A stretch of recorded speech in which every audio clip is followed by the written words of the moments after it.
¿Qué tiene que hacer una compañera de trabajo para que Kiko Matamoros, que ha aguantado de todo en los platós, diga públicamente que tiene una agresividad chunga? ¿Qué línea hay que cruzar para que un hombre que se han enfrentado a lo peor de la televisión del corazón te señale como peligrosa? ¿Y si te dijera que esta misma persona amenazó con abandonar el programa en directo solo porque no le daban la razón? ¿Y si te contara que hay una colaboradora que en cuanto no consigue lo que quiere, saca temas que no tienen nada que ver, ataca por donde más duele y lo hace con una violencia verbal que deja helados hasta a los veteranos del programa? Hoy te voy a contar la verdad sin filtros sobre la guerra fría que se vive en Ni que fuéramos, una guerra donde Kiko Matamoros ha decidido soltar la bomba más grande contra Marta Riesco. Y créeme, lo que ha dicho no tiene vuelta atrás. Pero no solo eso, también vas a descubrir por qué dice que Alejandra Rubio, la nieta de la gran María Teresa Campos, le ha decepcionado profundamente después de todo lo que él hizo por defenderla. Vas a saber por qué se niega en rotundo a pronunciar el nombre de Macoque, hasta el punto de amenazar con levantarse y marcharse si le preguntan por ella. Y vas a conocer el secreto más oscuro y doloroso de su infancia, esos abusos que sufrió durante años y que todavía hoy, a sus 67 años, le hacen temblar la voz cuando los recuerda. Prepárate, porque esto va a doler. Esto no es un programa más de cotilleo. Esto es la verdad cruda, la que se dice cuando las cámaras se apagan y los contratos ya no importan. Esto es Kiko Matamoros sin filtros, sin miedo. Y sin ganas de callarse ni una sola cosa más. Vamos a empezar por lo gordo, por la declaración que tiene a medio equipo de Ni que fuéramos con la boca abierta. Kiko Matamoros ha dicho algo que rompe todos los códigos de compañerismo en televisión. Ha señalado directamente a Marta Riesco y ha usado una palabra que en su boca significa muchísimo: chunga. Marta Riesco tiene una agresividad chunga. Y cuando Kiko dice chunga, no está hablando de alguien que tiene mal carácter o que se enfada de vez en cuando. Está hablando de algo mucho más serio. Está hablando de alguien con quien es peligroso trabajar, porque Matamoros es un tipo que ha visto de todo. Ha estado 14 años en Sálvame enfrentándose a los personajes más conflictivos de este país. Ha tenido cara a cara con gente que le odiaba a muerte. Ha recibido amenazas, insultos. Ha vivido guerras en directo que han hecho historia en la televisión. Y nunca, escúchame bien, nunca había dicho de una compañera lo que ha dicho de Marta Riesco. Según sus propias palabras, Marta es buenísima en la calle. Como reportera no hay quien la supere. Tiene olfato, tiene desparpajo, sabe meterse donde nadie se mete y sacar la información que nadie consigue. Pero en el platón, en el momento de sentarse con el resto del equipo y trabajar en grupo, se convierte en otra persona. Una persona con una necesidad de protagonismo tan brutal que arrasa con todo. Y lo peor no es eso. Lo peor es que cuando las cosas no salen como ella quiere, cuando alguien no le da la razón o la contradice en algo, saca las garras. Y no de cualquier manera. Kiko lo explica claramente. Marta tiene un punto de agresividad feo, desagradable. Si no le das la razón en un tema, enseguida sale con cosas que no tienen nada que ver con lo que se está hablando. Ataca por otro lado, saca temas personales, va a por donde sabe que duele. Y eso, en un equipo de trabajo, es veneno puro, es lo que destroza la convivencia, es lo que hace que la gente vaya al plató con miedo, pensando en qué momento va a saltar la siguiente bomba. Y mira que Matamoros ha intentado ser objetivo. Él mismo reconoce que quizás Marta se siente pequeña trabajando con gente que lleva muchísimos años en televisión, que a lo mejor tiene un complejo de inferioridad, que puede ser que necesite demostrar constantemente que ella vale, que ella está a la altura. Pero inmediatamente añade algo demoledor. Dice que eso son cosas que ella tiene que tratar, que tiene que ir a un especialista, que tiene que sentarse tranquila en su casa, sin su madre, sin su padre, sin su novio, y hacer autocrítica. Tiene que preguntarse si todo lo que está haciendo es necesario. Si esa forma de atacar, cuando se siente vulnerable, le está ayudando o le está hundiendo más. Porque al final, lo que está diciendo Kiko entre líneas es clarísimo. Marta Riesco tiene un problema serio que no se arregla con buenas intenciones ni con talento para la calle. Un problema que está envenenando el ambiente en Ni que fuéramos y que tiene hasta a los veteranos más curtidos cansados de lidiar con ella. Y cuando Kiko Matamoros dice que alguien necesita ayuda profesional, cuando lo dice en voz alta y en una entrevista que sabe que va a ser pública, es porque la situación ya no da para más. Es porque ya se han intentado todo y nada funciona. Ahora imagínate el ambiente en ese plató. Imagínate a Belén Esteban, a Kiko Hernández, a Lidia Lozano, todos ellos que llevan décadas en esto, teniendo que medir cada palabra que dicen delante de Marta porque saben que en cualquier momento puede saltar. Imagínate la tensión de no saber cuándo va a explotar la siguiente bomba, porque Marta no es de las que se guardan las cosas. Marta amenaza con irse del programa, lo ha hecho públicamente. Ha llegado a decir que si las cosas no cambian, ella se marcha. Y eso, en un equipo que está intentando sobrevivir después de la cancelación de Sálvame, después de haber sido echados de Mediaset como perros, es un lujo que nadie se puede permitir. Pero Kiko no se queda callado, porque Kiko ya no tiene nada que perder, ya no está en Telecinco cobrando los sueldos millonarios de antes. Ya no tiene que aguantar lo que le pongan delante solo por mantener el puesto. Ahora está en un proyecto pequeño, en un piso Platón, trabajando por una fracción de lo que ganaba antes. Y si algo tiene claro es que a estas alturas de su vida no va a soportar tonterías de nadie, mucho menos de alguien que considera que tiene un comportamiento tóxico. Y aquí viene lo más jugoso, porque Kiko no solo habla de Marta, también habla de otro personaje que ha caído en desgracia a sus ojos, alguien a quien él defendió, protegió y apoyó durante años, alguien en quien confiaba y que le ha traicionado de la forma más rastrera posible. Estoy hablando de Alejandra Rubio, la hija de Terelu Campos, la nieta de la gran María Teresa Campos. Kiko lo dice sin pelos en la lengua, Alejandra le ha decepcionado profundamente, y cuando le preguntan por qué, su respuesta es devastadora. Resulta que Alejandra, en pleno conflicto público entre Kiko y su expareja, decidió hacer una alianza en el plató con esa ex. Y no solo eso, utilizó un post que Kiko había colgado en Instagram el día que murió alguien cercano para atacarle, para hundirle en un momento de dolor, para hacer daño donde más duele. Eso, para Kiko, es imperdonable, porque él había estado ahí para Alejandra desde el principio, cuando era una niña asustada entrando en los platós, cuando la criticaban por todo, cuando la destrozaban por ser la hija de quien es y por no tener el talento de su abuela. Kiko siempre salió a defenderla, siempre intentó protegerla de los ataques más duros, siempre la apoyó públicamente, incluso cuando muchos pensaban que no tenía nada que hacer en televisión, y la paga que recibe es esta. Una traición en toda regla, una alianza con su enemiga, un ataque ruin en el momento más vulnerable. Y Kiko no se lo perdona. Dice que Alejandra tuvo un comportamiento deletéreo. Dice que se dio cuenta de lo convenida que es. Dice que después de todo lo que él hizo por ella, después de todas las veces que la defendió, le pareció increíble que ella fuera capaz de hacer algo así.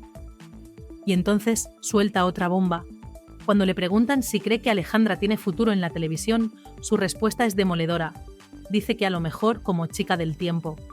Como chica del tiempo, o sea, el trabajo más básico, más superficial, más prescindible de toda la televisión. Es su forma de decir que Alejandra no vale para esto, que no tiene lo que hay que tener, que está ahí solo porque es quien es, porque su madre rogó a los directivos de Telecinco que la metieran en algún sitio después de que ella se quedara sin trabajo. Y aquí Kiko cuenta algo que todo el mundo sospechaba, pero nadie había confirmado. Resulta que cuando Alejandra se quedó sin trabajo, Terelu fue directamente a hablar con el directivo más importante de Mediaset.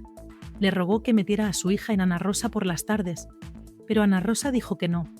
Lo dijo claramente. No quiero ese perfil de colaboradora, no es lo que busco para mi programa, y lo dijo tanto en público como en privado. Entonces ese directivo, que ya estaba a punto de jubilarse, insistió. Le dijo a Ana Rosa que por favor, que era un favor personal, que metiera a Alejandra, pero Ana Rosa se mantuvo firme. No la quiero, así que el directivo tuvo que buscar otra solución. Y fue entonces cuando le dijo a una de las productoras que se la llevara por las mañanas. Y esa productora aceptó, no porque Alejandra fuera buena, no porque tuviera talento, sino porque era un favor que se le debía a Terelu. Un favor caro, además, porque Alejandra entró con un sueldo que muchos veteranos del programa no cobran. Y Kiko suelta la bomba final sobre Alejandra. Dice que ella solo tiene actualidad mientras esté embarazada del hijo de Carlo Constancia, el nieto de Mar Flores, que en cuanto pase todo el circo del bebé, el interés por ella va a caer en picado, y que entonces la gente se va a dar cuenta de que no da para más. Pero lo mejor viene ahora. Kiko predice que esa pareja no va a durar, que la ruptura está cantada, y cuando le preguntan por qué está tan seguro, su respuesta es clara. Porque conoce el carácter de Carlo y el de ella, y sabe que no encajan, que es imposible que eso funcione a largo plazo. O sea, que según Kiko, Alejandra está viviendo una burbuja temporal. Tiene trabajo porque está embarazada. Tiene relevancia porque el padre de su hijo es quien es. Pero en cuanto eso pase, en cuanto nazca el bebé y se calme el revuelo, va a quedar en evidencia que no tiene nada más que ofrecer y que encima va a sufrir una ruptura pública que la va a dejar por los suelos. Eso sí es salseo del duro. Eso es un hombre que ha decidido no callarse nada, porque Kiko ya no tiene miedo a las consecuencias, ya no le importa quemar puentes, ya no le preocupa quedar bien con nadie, y cuando le preguntan por otro miembro del clan Campos, cuando intentan que hable de Macoque, su reacción es todavía más brutal. Le dicen que se ha evitado nombrar a Macoque por algo en concreto, y su respuesta es tajante: sí, porque no me apetece. No vamos a hablar de Macoque. Y cuando el entrevistador insiste, cuando le dice que tiene una anécdota guardada que nunca ha contado y que quiere compartirla con él, Kiko lo corta en seco. Me levanto y me voy. No tengo nada que hablar de esa señora. Esa es la definición de rencor. Esa es la prueba de que entre Kiko y Macoque hay un odio tan profundo, tan enquistado, que él prefiere abandonar una entrevista antes que pronunciar su nombre. Y eso que Macoque fue su pareja durante años. Eso que compartieron vida, casa, proyectos. Pero algo pasó entre ellos, algo tan grave, tan imperdonable, que Kiko ha decidido que esa mujer simplemente no existe para él. Y no es que no quiera hablar mal de ella, es que no quiere hablar, punto, ni bien ni mal, simplemente la ha borrado de su vida. Y cuando alguien llega a ese punto, cuando el odio es tan grande que ni siquiera quieres mencionar a esa persona, es porque ha habido una traición de las que no se perdonan jamás. Es porque hay heridas tan profundas que nunca van a cicatrizar.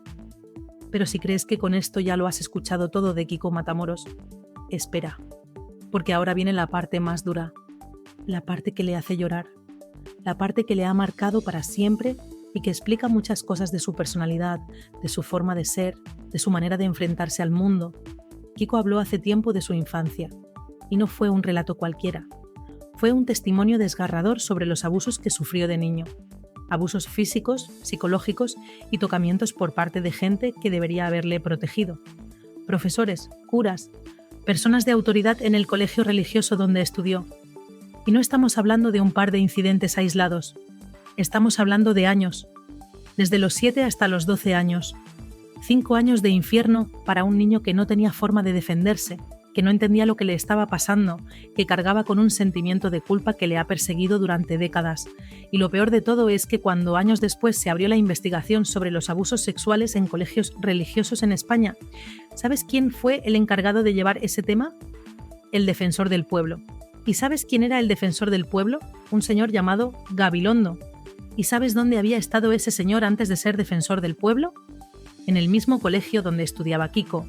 Era hermano corazonista. Vivió allí, vio lo que pasaba. Fue testigo de primera mano de todos los abusos que se cometían en ese centro. Y cuando a ese señor le encargan investigar los abusos en colegios religiosos, Kiko no puede más. Escribe un artículo en el periódico El Mundo denunciando la situación. Dice públicamente que poner a ese hombre a investigar los abusos es como poner a la zorra a cuidar del gallinero, porque ese hombre sabe perfectamente lo que pasaba. Estuvo allí, lo vio, y nunca hizo nada para pararlo. Cuando Kiko habla de esa época, se le quiebra la voz. Dice que la infancia es un espacio sagrado, que es nuestra patria, que es donde nos desarrollamos, donde nos hacemos personas, y que cuando te destrozan la infancia, cuando te roban esa inocencia, cuando te hacen sentir sucio y culpable por cosas que no hiciste, te marcan para siempre. Dice que él afortunadamente solo sufrió tocamientos y que pudo salir de esa situación sin un daño mayor, pero que soportó durante muchísimo tiempo las embestidas de esa gentuza. Y que eso le ha condicionado su personalidad, su sexualidad, su forma de relacionarse con los demás. Todo. Reconoce que durante un tiempo vivió atormentado, que no sabía cómo procesar lo que le había pasado, que sentía una vergüenza que no debería sentir porque la víctima nunca tiene que avergonzarse, y que solo con los años ha conseguido entender que él no hizo nada malo, que los monstruos eran ellos, no él. Pero hay algo que Kiko dice que te rompe el alma. Dice que ahora, cuando habla de todo aquello, lo hace sin tapujos, porque él no es el que se tiene que avergonzar, pero que nunca va a perdonar, que eso no se perdona. que lo asumes, que aprendes a vivir con ello, pero que el perdón no existe, porque hay gente a la que todo eso le ha destrozado la vida, gente que no ha podido superarlo, gente que se la ha jugado, gente que ha vivido con un sentimiento de culpa que ha invadido cada aspecto de su existencia.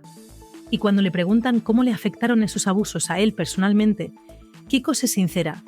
Dice que no sabe valorar exactamente hasta qué punto le han condicionado, que supone que de alguna manera le han marcado la personalidad, su forma de relacionarse, incluso su sexualidad y su capacidad de ser feliz, que durante un tiempo vivió atormentado por ello, y que la infancia, esa etapa que debería ser sagrada, es el espacio más delicado de todos, porque un niño es extremadamente sensible a todo lo que sucede a su alrededor. Y las condiciones en las que se desarrolla su vida marcan para siempre quién va a ser de adulto.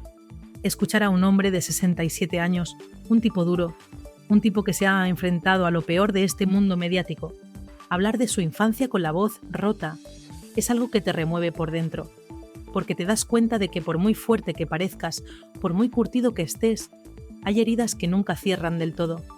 Hay dolores que te acompañan toda la vida, pero Kiko no se queda en la víctima. Él ha seguido adelante, ha construido una vida, ha tenido hijos, nietos y ahora tiene a Marta López Álamo, su mujer, la persona que según él le ha cambiado la vida por completo. Y aquí es donde Kiko se vuelve un hombre completamente diferente, porque cuando habla de Marta se le ilumina la cara, se emociona y reconoce algo que nunca pensó que diría, que a sus 67 años ha encontrado el amor de verdad, el amor con mayúsculas, el amor que lo cambia todo. Dice que Marta es su mundo, su ciudad, su espacio, que ocupa su vida entera, que sus decisiones, si no todas, casi todas, las toma pensando en ella, y que ella hace lo mismo con él, que han entendido la relación como dos personas que se complementan, que se necesitan, que se han encontrado en el momento justo de sus vidas para darse lo que el otro necesitaba. Y reconoce que la gente puede pensar que es cursi, que con 67 años hablar así del amor suena ridículo, pero le da absolutamente igual.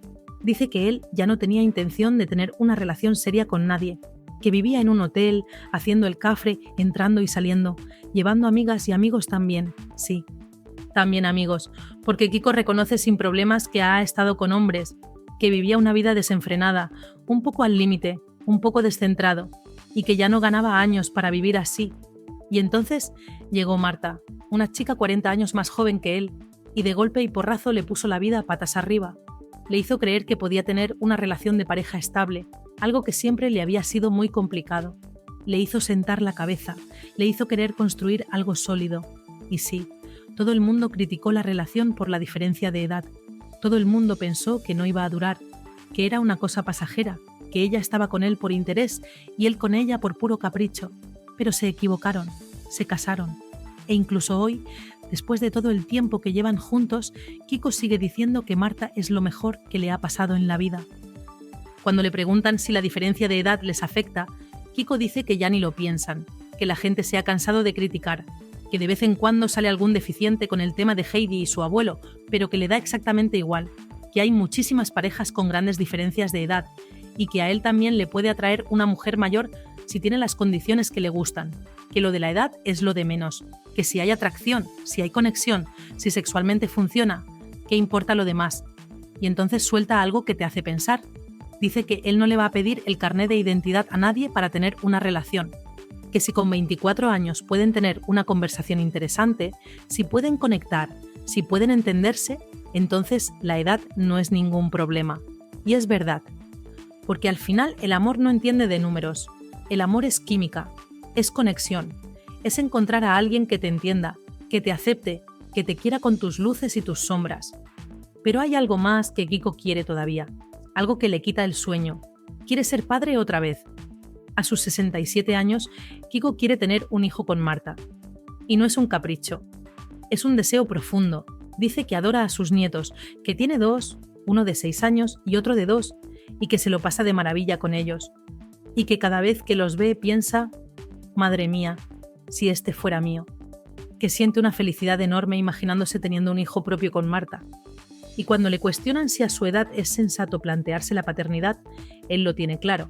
Dice que cuando el hombre está biológicamente capacitado para tener hijos, será por algo, que entiende que la gente ponga en cuestión la paternidad a determinada edad, pero que él se siente capaz, que se siente fuerte, que tiene ilusión y que si finalmente sucede, será el hombre más feliz del mundo. Imagínate, Kiko Matamoros con un bebé en brazos a los 60 y tantos años. Mucha gente dirá que es una locura, que es un egoísmo, que ese niño se va a quedar huérfano de padre muy joven. Pero Kiko no piensa así. Él piensa que tiene mucho que dar todavía, que ha madurado, que ha aprendido de sus errores y que este hijo sería diferente a los anteriores, porque él es diferente ahora. Es un hombre que ha pasado por todo, que ha tocado fondo y ha salido, que sabe lo que es importante en la vida y lo que no. Pero volvamos a lo que realmente interesa, a la guerra interna en Ni que fuéramos. Porque Kiko no solo ha hablado de Marta Riesco y de Alejandra Rubio, también ha valorado a todos sus compañeros uno por uno, y sus opiniones son tan sinceras que duelen. De Belén Esteban dice que ha sido un lingote de oro, que sigue siendo una gran profesional, pero que ahora mismo está en un 8/10, que le falta un poco de implicación, que la nota saturada, que está un poco de vuelta de todo, que en cualquier momento puede volver a estar en su mejor momento, pero que ahora mismo no lo está dando todo. De Kiko Hernández dice que al principio también estaba un poco desmotivado, pero que se ha crecido, que ahora está en un momento estupendo, que le vuelve a ver entre el 8,5 y el 9, que ha recuperado las ganas y el talento que siempre tuvo. De Chelo García Cortés dice algo curioso. Dice que tiene que cultivar mucho más su silencio, que tiene que aprender a callarse, que es un personaje legendario, la colaboradora de televisión que más ha cobrado y más minutos ha estado en pantalla, pero que cuando está con ellos en Ni que fuéramos se apaga, que tiene un interruptor y que ellos se lo bajan, y reconoce que es culpa suya, que la apagan, que le quitan el volumen, y que por eso cuando consigue que Chelo se le encare, cuando logra que se levante y se le venga arriba, es feliz, porque ha despertado a la bestia, porque ha conseguido sacar a la auténtica Chelo. De Lidia Lozano dice que la pobre está malita, que la operaron de la espalda y que todavía tiene dolores, que trabajar sentada en esas sillas del plató es un suplicio para ella. Y hace una broma diciéndole al entrevistador que no la lleve a su programa porque con esas sillas la va a dejar inválida, pero luego se pone serio y dice que Lidia le da una sensación de calidez en el programa, que está muy a gusto con ella, que le tiene un cariño enorme, y que por eso ya no intentan hacerla llorar, que antes era un juego hacerla sufrir en el plató, pero que desde que se acabó Sálvame se han vuelto sensibles, que se han dado cuenta de que no merece la pena hacerse daño entre ellos, y ahí está la clave. Kiko dice que ya no merece la pena hacerse daño entre compañeros, que el enemigo está fuera, que cuando tienes un enemigo de verdad tienes que defenderte, pero que entre ellos, después de todo lo que han pasado juntos, después de que Mediaset los echara como perros, lo último que necesitan es guerra interna. Pero claro, eso es la teoría, porque en la práctica está Marta Riesco causando problemas, está Alejandra Rubio traicionando a quien la ayudó, están los egos, están las luchas de poder, está la necesidad de cada uno de brillar más que el otro. Y eso, en un equipo pequeño, en un proyecto que está empezando y que necesita funcionar sí o sí, es dinamita pura, porque Ni que fuéramos no es Sálvame. No tiene el respaldo de Telecinco, no tiene los presupuestos millonarios, no tiene la audiencia asegurada. Es un proyecto frágil que depende de que todos remen en la misma dirección. Y si hay alguien dentro saboteando, si hay alguien generando mal ambiente, si hay alguien haciendo que el resto del equipo vaya con miedo al plató, entonces el proyecto está condenado. Y Kiko lo sabe. Por eso ha decidido hablar claro. Por eso ha señalado a Marta públicamente. Porque necesita que alguien ponga orden, necesita que las cosas cambien. Y si para eso tiene que quemar a una compañera, lo hace. Porque Kiko ya no está para tonterías, ya no está para aguantar comportamientos tóxicos, ya no está para hacerse el loco mientras alguien destroza el ambiente de trabajo.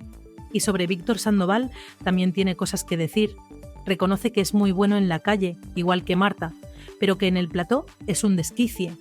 Dice que Víctor sobreactúa en todo, que maneja muy bien el chantaje emocional, que funciona con gente que acaba de llegar, con gente que no le conoce y se cree el papel de víctima que se monta, pero que los que llevan años con él ya le tienen calado, ya saben que es todo actuación, ya saben que amenaza con irse, que llora, que monta el drama, pero que al final nunca pasa nada. Y cuenta una anécdota brutal. Dice que cuando Víctor salió de Gran Hermano coincidió con Belén Esteban. Habían sido súper amigos dentro de la casa, pero nada más salir, Víctor hizo una portada vendiendo a Belén. diciendo de ella cosas horribles, destrozándola públicamente. ¿Y sabes qué pasó?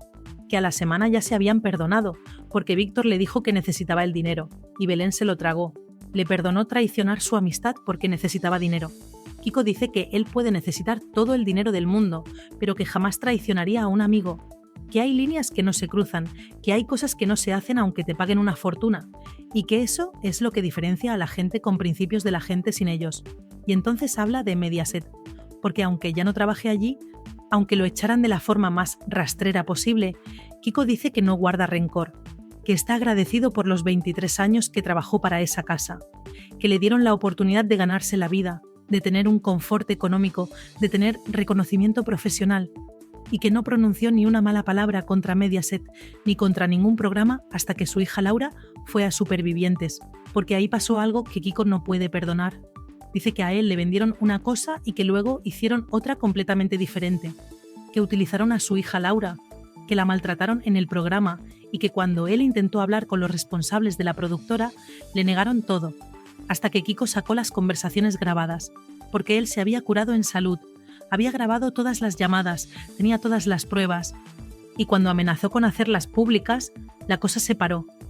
Dice que se sintió estafado, que moralmente se sintió con autorización para decir lo que dijo, y que por eso arremetió contra Mediaset públicamente, porque habían cruzado la línea, habían metido a su hija en el medio, y eso sí que no se lo perdonaba.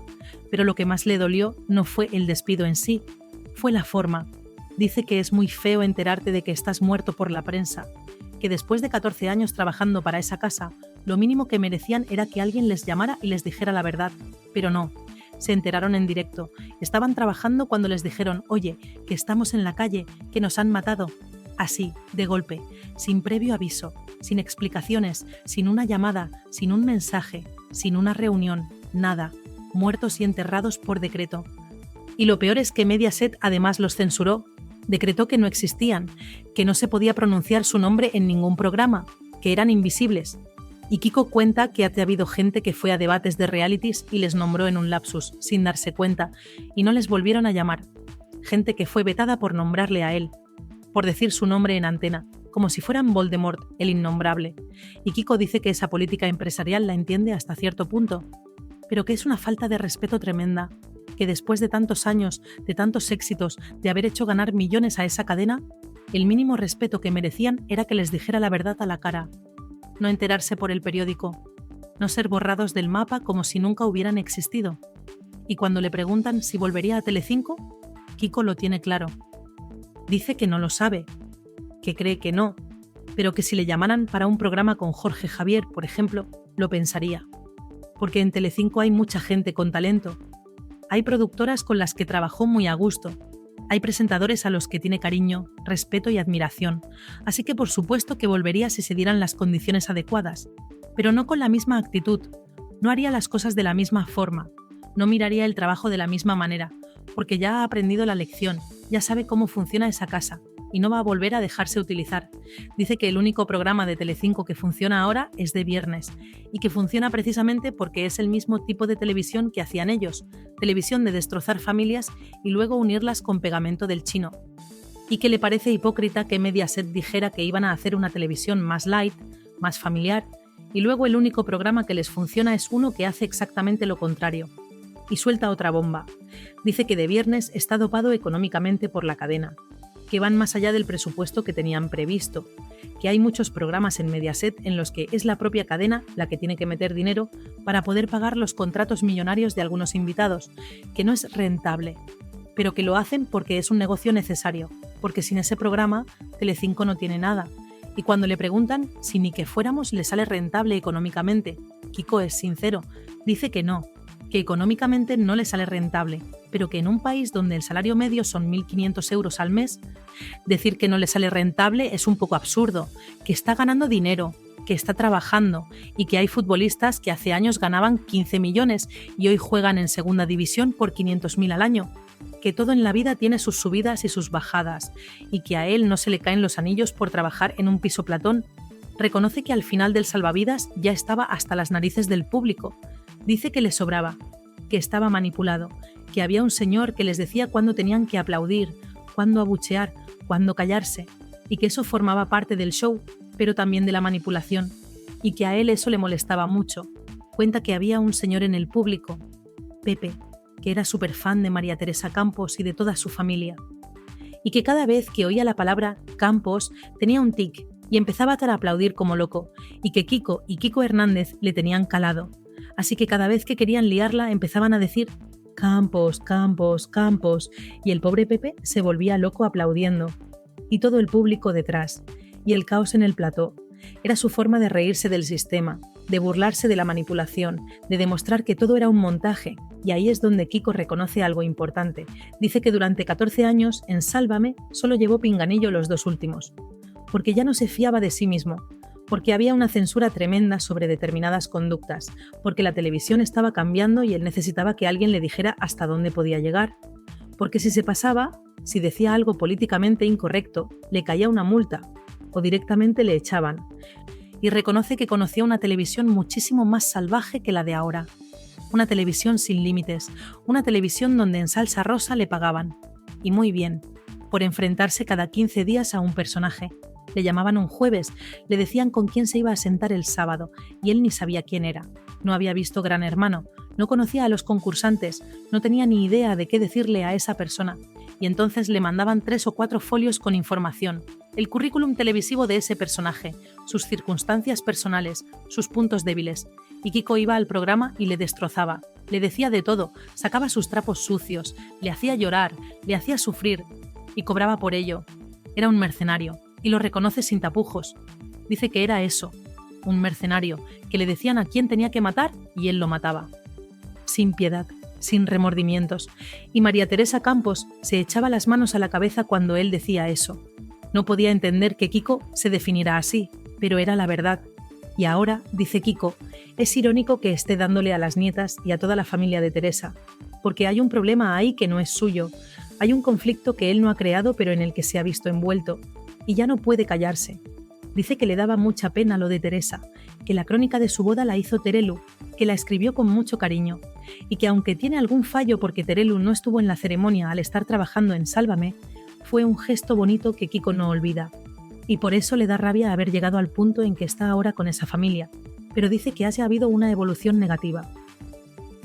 Que el comportamiento de Alejandra ha sido el detonante, y que ya no hay marcha atrás. Al final Kiko es feliz, lo dice claramente, es feliz con Marta, es feliz en su vida personal y en lo profesional hace lo que puede con lo que tiene. Sabe que ni que fuéramos no es Sálvame, sabe que económicamente no es lo mismo, sabe que la audiencia es mucho menor, pero también sabe que está haciendo televisión, que sigue siendo relevante, que sigue generando titulares y que mientras pueda seguir hablando, mientras pueda seguir diciendo lo que piensa, sin censura, él va a estar ahí, dando guerra, diciendo verdades, quemando puentes si hace falta, porque Kiko Matamoros ya no tiene nada que perder. Y un hombre sin nada que perder es el más peligroso de todos, es el que dice la verdad aunque duela, es el que señala aunque le cueste enemistades, es el que ya no se calla por miedo a las consecuencias, y eso, en el mundo del corazón, es oro puro, es lo que la gente quiere escuchar. La verdad sin filtros, el salseo de verdad, las puñaladas con nombres y apellidos. Así que ya lo sabes, Marta Riesco tiene una agresividad chunga y Kiko lo ha dicho públicamente. Alejandra Rubio le ha decepcionado profundamente después de años defendiéndola. Macoque ni siquiera merece que se pronuncie su nombre. Víctor Sandoval es un maestro del chantaje emocional y todo el equipo de Ni que fuéramos está caminando sobre hielo fino, intentando sobrevivir en un proyecto que puede explotar en cualquier momento si no consiguen remar todos en la misma dirección. Y mientras tanto, Kiko sigue adelante, con su Marta, con sus nietos, soñando con ser padre otra vez, cargando con las cicatrices de una infancia rota, agradecido por lo vivido, pero sin perdonar las traiciones. Listo para volver a Telecinco si le llaman en las condiciones adecuadas, pero sin necesitarlo. Porque Kiko Matamoros ya ha demostrado que puede sobrevivir a cualquier cosa, que ha tocado fondo y ha salido, y que nadie, absolutamente nadie, va a callarle nunca más.